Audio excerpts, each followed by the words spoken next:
Hello, everybody. My name is Irene Teixidor, and I'm a Catalan ethnobiologist, and I'm talking to you from the south of France, where I'm based at the moment, working at the IRD, the French National Institute for Sustainable Development.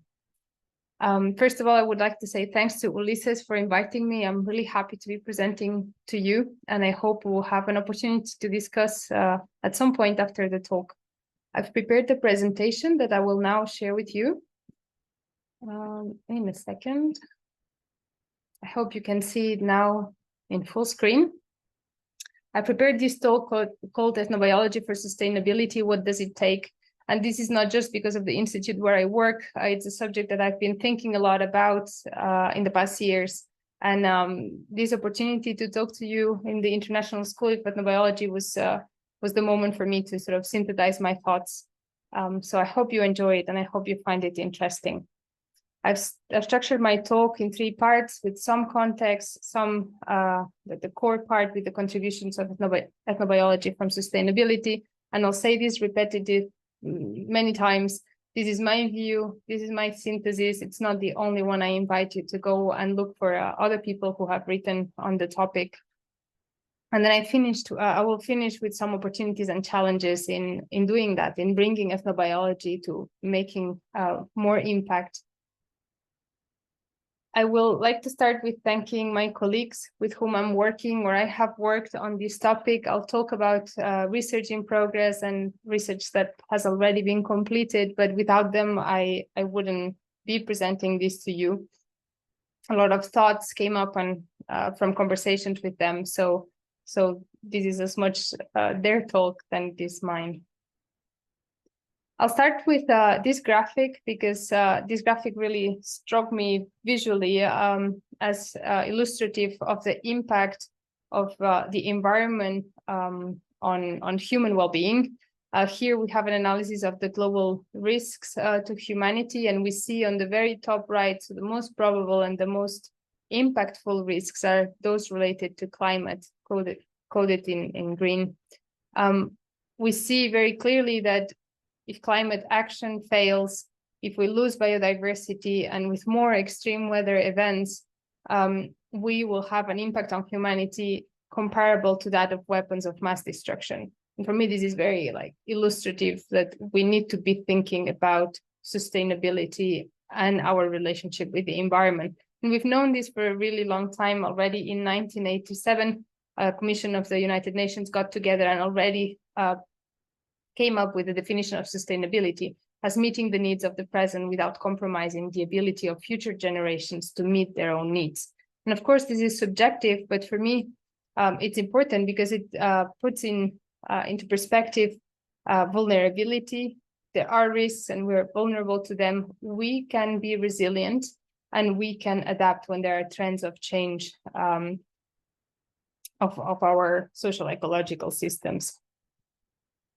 I think today we're all aware that Agenda 2030 is sort of structuring action for sustainability at the global level, at least at the national level. And I guess you're all familiar with the Sustainable Development Goals, but because I will be going back to them repetitively through the talk, I'll just read them. I don't mean this to be the perfect framework. It's just an important framework that's out there and that I think can help structure what we do about it. So the first one's no poverty, there's zero hunger, good health and well-being, quality education, gender equality, clean water and sanitation, affordable and clean energy, decent work and economic growth, industry, innovation and infrastructure, reduced inequalities, sustainable cities and communities, responsible consumption and production, climate action, life below water, life on land, peace, justice, and strong institutions and partnership for the goals. And the goals were set in 2015, but already before then, there was a new discipline, scientific discipline that had emerged. I think the first time that the term sustainability science was used was in 2001. And a couple of years ago, some colleagues here in France did a keyword analysis of articles on sustainability science to really try to understand what the discipline was about. And they saw that there was these three areas represented in this graph, these three aspects of sustainability science that were very important. The first one, to understand specifically social ecological systems. And you already see here that there is some kind of connection with ethnobiology, at least a connection that can be made. Sustainability science looks at these social ecological systems specifically with the lens of global crisis, environmental crisis, climate change, biodiversity loss, etc. Another big aspect of sustainability science is knowledge co-construction. So this research is created with society, for society, usually using trans-disciplinary approaches, collaborative methods. So again, some parallels with at least some aspects of some works in ethnobiology. And then perhaps what's different is that sustainability science is clearly very much applied, trying to find solutions and contributing to sustainable transitions. However, you will see here, we've had some time to look at this graphic, that indigenous peoples and local communities or traditional ecological knowledge or indigenous and local knowledge do not appear. That doesn't seem to be an important aspect of sustainability science. However, we know that indigenous peoples and local communities are the most affected by the current crisis, and that are those that have alternative knowledge systems that can contribute with different solutions. And that has been acknowledged specifically by IBES. There's a lot of work done in combining scientific knowledge with indigenous and local knowledge, working with indigenous communities and local communities, and indigenous peoples and local communities are also taken into account or engaged in the post-2020 global biodiversity framework. But we ethnobiologists have known this for a really long time. Already in 1988, I was 1 year old. And in the Declaration of Belém, during the first Congress of the International Society for Ethnobiology, ethnobiologists already sort of said, we have an ecological crisis. This crisis is affecting indigenous peoples disproportionately, and they are the stewards of most of biodiversity in Earth. So we have to support them. We have to valorize their knowledge. And we can see with what I've shown you that still today, this is not fully realized in the sustainable development scene. However, a lot more ethnobiologists are writing about it, and I really invite you to read these works of colleagues and other ethnobiologists that have been thinking about how ethnobiology can contribute to sustainability. So please have a look at those, because now I'll just present my own take on all this. And I'll talk a little bit about theoretical frameworks, new knowledge, and methods. But before I start with that, I just want to say that I think ethnobiologists also make huge contributions by their active engagement, be it at local level with our communities around us, the communities we work with, engagement with NGOs, with active work with volunteering our time also to participate in global policy initiatives, for example. So I think that's not nothing. In terms of theory, I've put you here two illustrations of two frameworks that I think we mobilize, we use very currently, frequently in ethnobiology. One is the biocultural ethics framework by Rosie, and the other one is the social-ecological systems framework by Ostrom.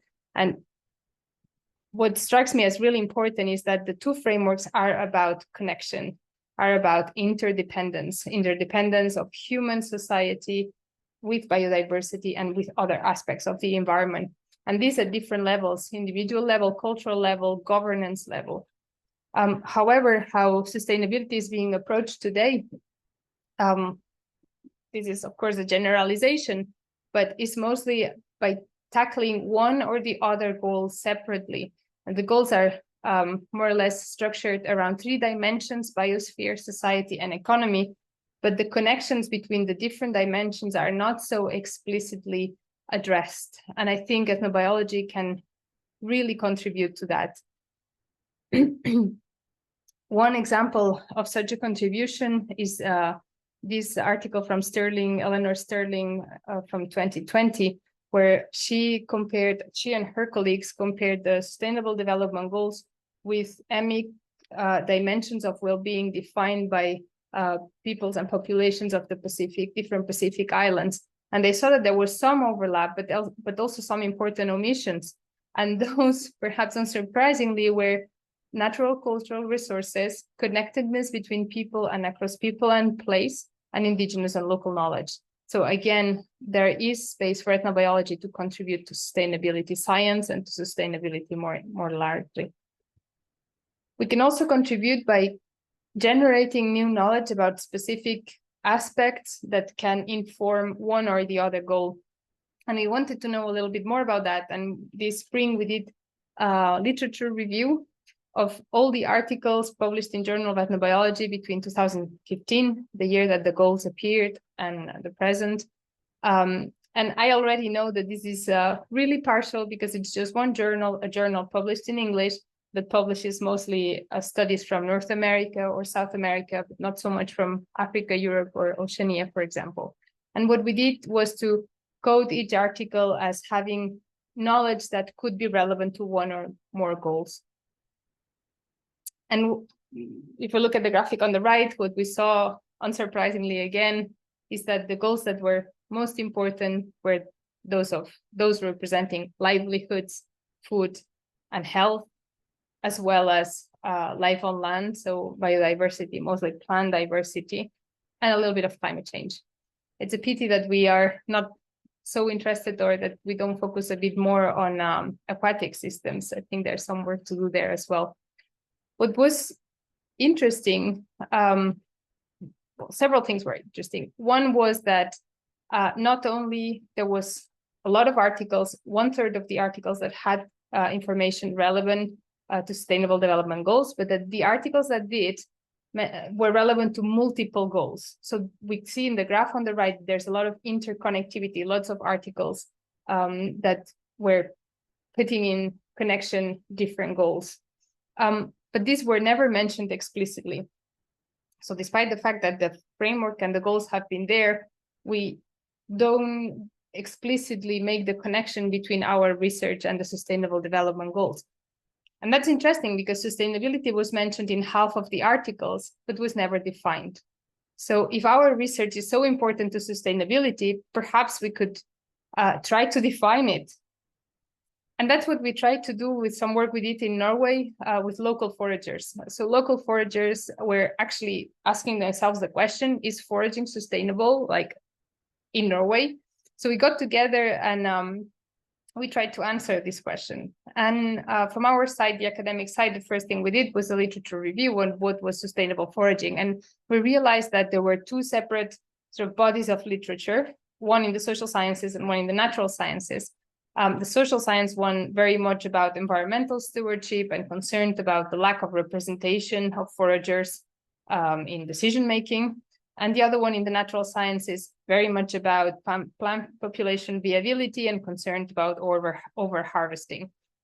There were not, I think we didn't find any papers that had EMIC definitions of sustainable foraging. So we tried to answer just that.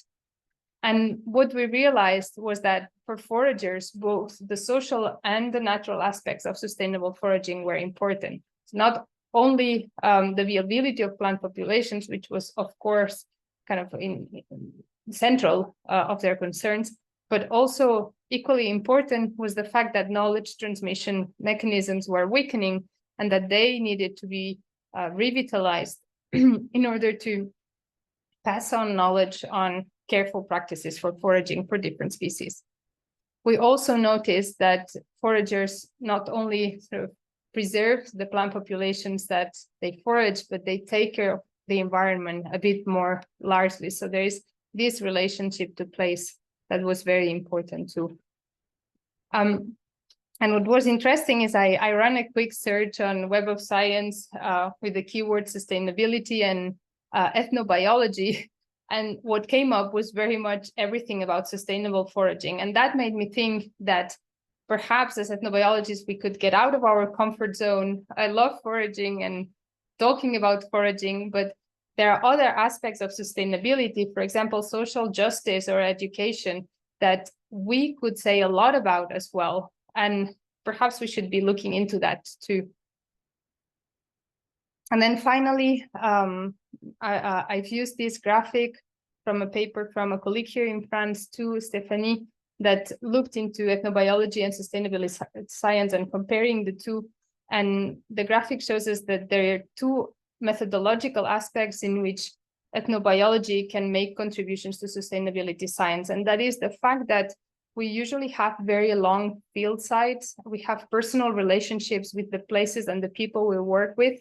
And that can be, how to say, can help us work further for sustainability. And then also that we are used to using mixed methods approaches, qualitative, quantitative, but also frameworks in the natural and social sciences, allowing for this connectivity of knowledge systems and co-construction that can support sustainability science as well. So I guess to sum up, I think we could contribute a lot in bringing different perspectives on what sustainability is, trying to define it, bringing different definitions. We could try to broaden a bit more our areas of inquiry to encompass, take into account other aspects of sustainability. We could do more in mobilizing fair and care principles of data collection and publication. But then also we need to be better at articulating knowledge across scales and synthesizing information and knowledge across scales and scaling up. So I think ethnobiology, not that I think, ethnobiology is fantastic at having really fine-grained, detailed studies at the local scale. And we know this is relevant at the global scale, but we have to show it. And here I'll present a bit some ongoing work with Álvaro Fernández Llamazares, who I think will be talking to you as well. And him and with his colleagues, we came up with 4 points on ways in which we can scale up. So one is to engage more in policy processes and support these multiple evidence-based processes where different knowledge systems are articulated, because ethnobiology is very much used to doing that. We could do a lot more geospatial analysis. This graphic is from an article that plots indigenous and local community lands, and that has had already a lot of impact in visualizing, valorizing the impact that indigenous peoples and local communities can have. So we can have more of that. We could do a lot more multi-sited and cross-cultural research from design. So that is not only working with a particular community, but perhaps having a consortium of people that have long field sites across the world and asking the same question with the same protocol in order to be able to have more global conclusions. And this graphic is from one of such projects that you can look more closely at if you're interested. And then finally, we can do a lot more in aggregating published ethnobiological data. So doing like basically literature reviews, or as they did this global synthesis done by the IPBES Sustainable Use of Wild Species Assessment. It's basically very much an ethnobiological assessment. And thank you very much. This is my email address. Don't hesitate to write to me. I would love to hear from you, and I hope we'll get to meet sometime.